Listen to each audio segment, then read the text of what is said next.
Hi, my name is Barry. Welcome to the channel. Today I'm going to show you a quilt that I'm working on called Goodnight Irene, or some people know it as Crossroads, but it involves just basically two blocks repeated over and over.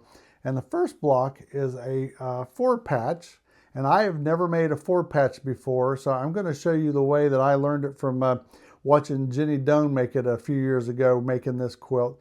So it's a four patch repeated four times to make a 16-inch block. And then there's a 4.5-inch block with snowballs on the end of it. And that sort of forms like an X. And let's see, I've got one of these 16 patches done here. So I really like the way, you can make these all different, really fairly easy. So I'm excited to show you how to do that. And I pieced what I've done so far here into a couple blocks here. Here's the 16 patch, and here is the X, which basically it's just 4.5 inch with snowballs pieced together. So you just do these two blocks over and over. And so what this takes is 4 charm packs or 1 layer cake and about 2.5 yards of background fabric that you can cut up to 4.5-inch squares, or maybe you have your own scraps that you can do it. But I'll leave a link down in the description below. This one is called Beautiful Bouquets, and this was gifted to me by Missouri Star Quilt Company along with the background fabric. So I'm very appreciative of them for sending that over. And also they said, hey, just like we did a couple months ago, we'd like to give all your subscribers a copy of this. So if you'll email me at barryquilts@gmail.com and just write free pattern in the title, I'll email you a link so that you can go over and download this. It'll have a discount code in it, making this totally free. So just email me. I'll send it right over. Then I delete the email so I don't put you on any spam lists or anything. I just delete it. This just the easiest way that I thought that I could get this to you, because I know not everybody has Facebook Messenger, not everybody has Instagram, so I know everybody has an email. So just email me and I will personally send this over to you, and it's my pleasure to give it out. So did I miss anything? Without further ado, let's get into how to make this. All right, these little squares are 2.5 inches. I'm going to draw a line in a pencil diagonally across them. And then I'm going to put them in the corner of the 4.5-inch square. And I'm going to sew right on the line. That's important that you sew right on the line. And then when we trim it up here in a second, we're going to trim 1/4 inch. We're going to cut it 1/4 inch on the back side of the line, giving us our 1/4 inch seam allowance. So give me a second here. I'm going to go sew these. Boy, I'm fast. Now we'll put this one in and sew it. Sew it right down the line there.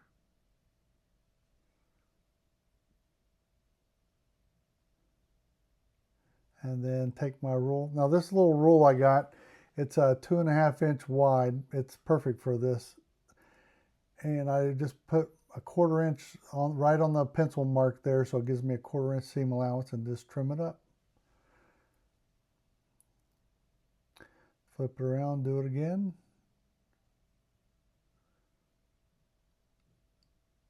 And it don't get any easier than that. And then we'll just press these open.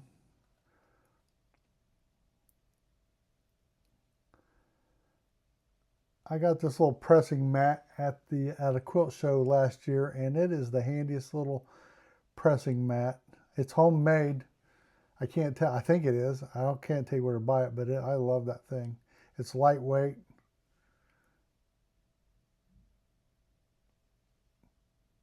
And I did this just for you. I give a little press on the back side. And there you go. There's my snowball, 4.5 inch with 2.5 inch pieces for the corners. We need 4 of those to make the X. Now I'm going to take two of these pieces. These are 5 inch and we're going to sew a 1/4 inch on both sides. Put these face together and sew a 1/4 inch on both sides. I've never done this before, but I think this is a neat trick to make a 4 patch. Now I'll just take my 2.5 inch ruler, which is perfect for this. Just lay it right on the edge so the edge is lined up right with the charm pack, and cut right down the middle.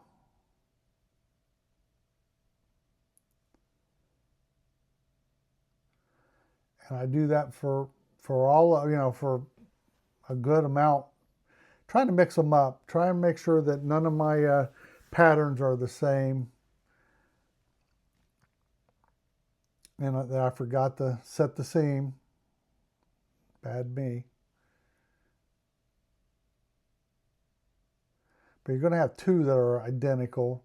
But try to when you start sewing them together, make sure that none of the colors are the same, or none of the shapes touch each other.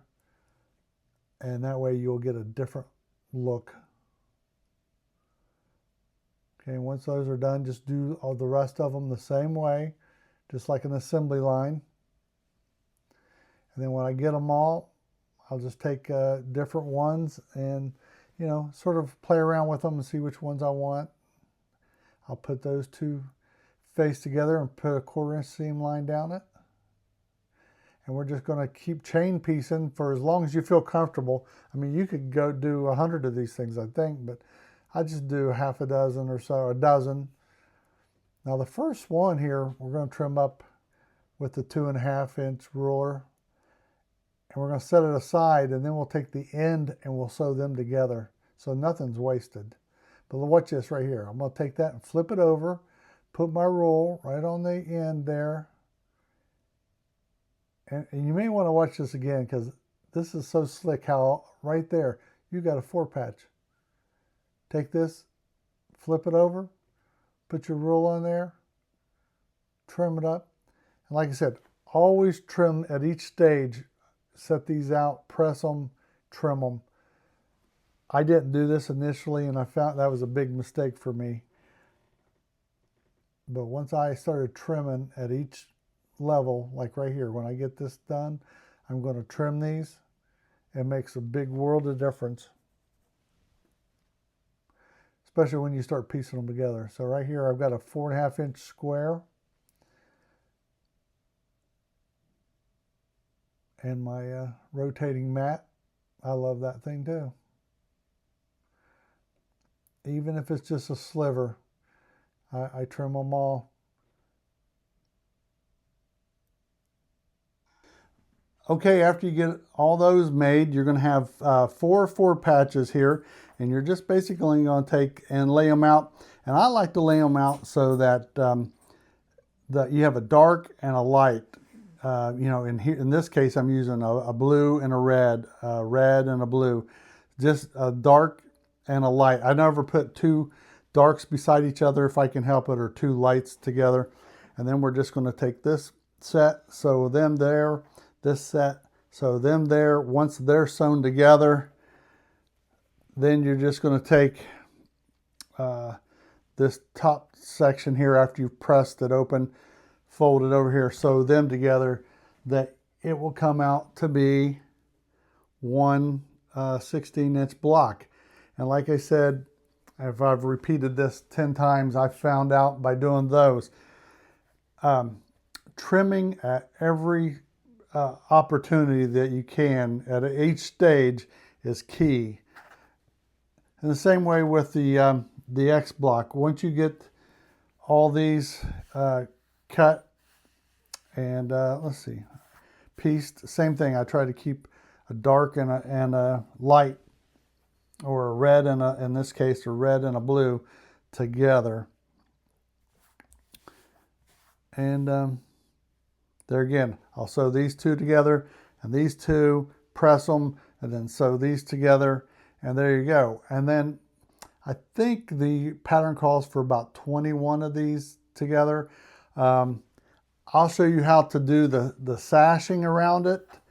So I guess for right now, I want this to be sort of a sew along, but I wanted to give you sort of, I know this probably isn't quick, but let's concentrate on making those 2 blocks, and then get with me here in the next couple days. I think I'm just going to turn the camera on, and just me and you.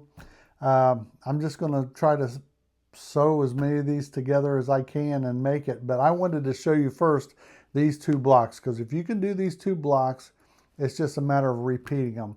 And I'd like to do this quilt all the way through. So the plan is to piece all this together, and go from here to even go over to my long arm, and let's quilt it. And I've already got the pattern based upon the one I saw Jenny Doan do. I think it's called Curly Twirly Flowers. I think that's the name of it. I've got it. And so I want to finally, I don't think I've ever shown this, the process from the start all the way through to quilting it. Binding, we'll have to see on that whether I want to show you my binding skills or not that great. But I'm going to show you the whole process of how we do it, and hope you like it. But remember, send me an email, berryquilts@gmail.com. Write free pattern in the title. I'll send this right over to you so you can start along with me.